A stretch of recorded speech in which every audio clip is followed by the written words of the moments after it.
Welcome back to Whispering Shadows. Today I've got a story that will make you think twice about taking that peaceful mountain getaway you've been planning. Before we begin, make sure you're somewhere safe and comfortable, because you won't be feeling that way for long.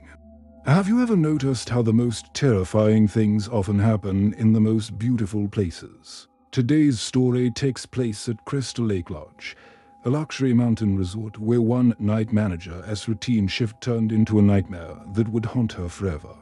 What she discovered in room 318 should have stayed hidden. But now, her story needs to be told. Sarah Mitchell hadn't planned on taking the night manager position at Crystal Lake Lodge, with its pristine views of the Cascade Mountains and reputation as one of the most exclusive resorts in the Pacific Northwest. It seemed like a dream job on paper. But something about the way the previous night manager had quit so suddenly, leaving nothing but a hastily scribbled resignation note, made her uneasy. Still, the pay was excellent, and Sarah needed the money for her mother's medical bills. The daughter of a single mom who'd sacrificed everything to raise her, Sarah couldn't say no to the opportunity. Besides, how difficult could it be to manage a luxury resort during the quiet overnight hours? The first red flag appeared during her training. The day manager, Mr. Harrison, was oddly specific about certain protocols. Never, under any circumstances, rent out room 318 without direct authorization from corporate. He'd said, his typically friendly demeanor turning deadly serious when Sarah asked why. He quickly changed the subject. Sarah's first few nights were uneventful. The lodge was beautiful. At night, with moonlight reflecting off the lake and the massive timber frame lobby creating dramatic shadows, she spent most of her time at the front desk, occasionally doing rounds to check on the handful of guests staying during the off-season. It was during her third night that things began to change. She was doing her 2 a.m. rounds when she heard it, a sound like someone humming an old lullaby, echoing through the third-floor corridor. Sarah followed the melody, her flashlight beam dancing across the wooden walls. The humming grew louder as she approached room 318. But room 318 was empty. It had been empty for months, according to the booking system. Sarah pressed her ear against the door. The humming stopped abruptly, replaced by what sounded like children giggling. She quickly pulled out her master key, her hands trembling as she unlocked the door. The room was pristine and touched. No signs of entry. No evidence anyone had been there. But as she turned to leave, something caught her eye.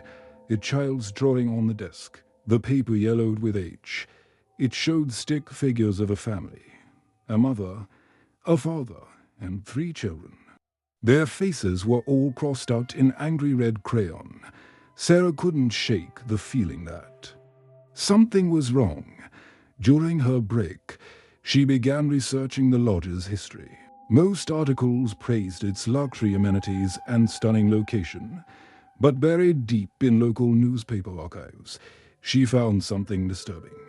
In 1987, the Henderson family had stayed in room 318. They were never seen again. The police investigation turned up nothing. The case went cold. But that wasn't all. Every decade since, almost to the day, guests in room 318 had reported strange occurrences. Children's laughter in the middle of the night, personal items rearranged, and in 3 separate instances, guests had vanished without a trace. The most recent disappearance had been just 6 months ago, right before the previous night manager quit. As Sarah dug deeper into the archives, she discovered a pattern. Each disappearance had occurred during the first full moon of winter. With growing horror, she realized that was tonight.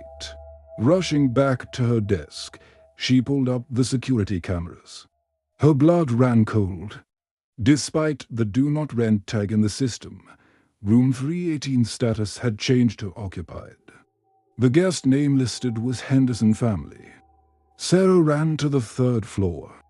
The humming had returned, louder now, accompanied by the sound of children playing. But this time, there was something else, a woman's voice, calling out, "It's time for a bed, children. We've been waiting so long for new friends to join us." Standing before room 318, Sarah faced a choice. Every instinct told her to run, to quit like the previous night manager had. But she couldn't. If the pattern held true, more people would disappear. It had to end tonight. With trembling hands, she inserted her keycard. The door swung open to reveal a room that was no longer in the present. The modern furnishings had been replaced by decor from the 1980s. A family sat round a table, the Hendersons, exactly as they appeared in old photographs, but their faces were distorted, twisted into impossible smiles. "We've been so lonely, Mrs. Henderson said, her voice echoing unnaturally. "Won't you join our eternal family gathering?" The children turned to look at Sarah, their eyes completely black. "Stay with us," they said in unison. "Everyone stays in the end." But Sarah had come prepared. In her research, she discovered something the police had missed. Before building the lodge, the land had belonged to a powerful Native American medicine man. His protection symbols, when drawn correctly, could trap and banish evil spirits. Sarah pulled out the symbols she'd carefully drawn. Holding them up as the family advanced, the children's laughter turned to screams. The room began to shake. Family photos on the walls crashed to the floor as a swirling vortex appeared, pulling at the ghostly figures. "You can't keep us here," Mrs. Henderson shrieked, her form distorting. "This is our room, our eternal home." "Not anymore," Sarah declared. Completing the final symbol, the vortex grew stronger, and one by one, the Henderson family was pulled in, their screams fading into nothingness. The room transformed back to its modern appearance, and for the first time in decades, room 318 was truly empty. In the weeks that followed, Sarah worked with local tribal elders to properly cleanse the room and the entire lodge. Room 318 was renovated and renamed, and the disappearances stopped. Some say on quiet nights, you can still hear faint echoes of children's laughter, but now it is just the wind in the pines, nothing more. So, my friends, the next time you're checking into a hotel and they seem oddly specific about certain rooms being unavailable, maybe don't push for an explanation. Some things are better left unknown.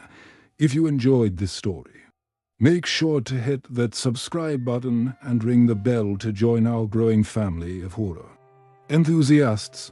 Leave a comment below sharing your own hotel horror stories, and don't forget to check out our playlist of other true horror stories from luxury resorts. Until next time, sweet dreams. If you dare. Before you go, if you want to support the channel and hear more original horror stories like this one, smash that like button and subscribe. We post new terrifying tales every week, and trust me, you won't want to miss what we have coming up next. Stay scared, and I'll see you in the next video.